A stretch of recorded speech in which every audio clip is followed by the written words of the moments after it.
গত ৫ আগস্টের পর মিথ্যা মামলা সহ অনেক মামলা নিয়ে বাণিজ্য হচ্ছে।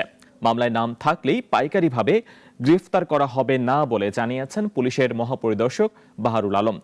অবাধ সুষ্ঠু নির্বাচনের পরিবেশ তৈরি করতে পুলিশ বাহিনী কাজ করছে বলে জানিয়েছেন তিনি। জুলাই বিপ্লবে শহীদ হওয়া প্রত্যেক পরিবারের কাছে পুলিশের পক্ষ থেকে দুঃখ প্রকাশ করে ক্ষমা চেয়েছেন বাহিনীর নতুন মহাপরিদর্শক বাহারুল আলম। আজ বৃহস্পতিবার পুলিশ সদর দপ্তরের চতুর্থ তলায় হল অফ ইন্টিগ্রেটে আয়োজিত এক সংবাদ সম্মেলনে বাহারুল আলম শহীদের পরিবারের কাছে ক্ষমা চান। আমি ওই দিন নিটোরে গেলাম, তো বলতেছিল মানে হি ওয়াজ অ্যাকিউজিং মি, স্যার কেন আমাকে গুলি করলেন? আমি তো শুধু ভ্যান চালাই, আমি তো কোনো কিছুতে সাথে পাচ্ছে নাই, আমাকে কেন গুলি করলেন? আমার তো কোনো জবাব নাই। আমি শুধু বলছি, ভাই I do not have any answer, আমি তোমার কাছে শুধু ক্ষমা চাইতে এসেছি, আমার আর কোনো উত্তর নেই।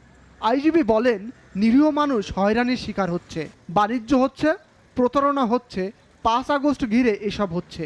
পাইকারি হারে গ্রেপ্তার করা যাবে না। যদি আপনার কোনো ধরনের ইনভলভমেন্ট না থাকে, আপনারা সরাসরি পুলিশের কাছে আসুন। আমরা বিনা যুক্তিতে, বিনা তদন্তে পাইকারি হারে কাউকে গ্রেফতার করব না। নাম থাকলেই গ্রেফতার করে ফেলতে হবে, এটা কিন্তু আইনেও নাই। তিনি আশা প্রকাশ করে বলেন, পুলিশ সংস্কার কমিশনের সুপারিশ বাস্তবায়ন করা হলে জনবান্ধব পুলিশ বাহিনী হয়ে উঠবে। অবাধ সুষ্ঠু নির্বাচনের পরিবেশ তৈরি করতে পুলিশ বাহিনী কাজ করছে বলেও জানান তিনি। ফজলে রাব্বি, নাগরিক, ঢাকা।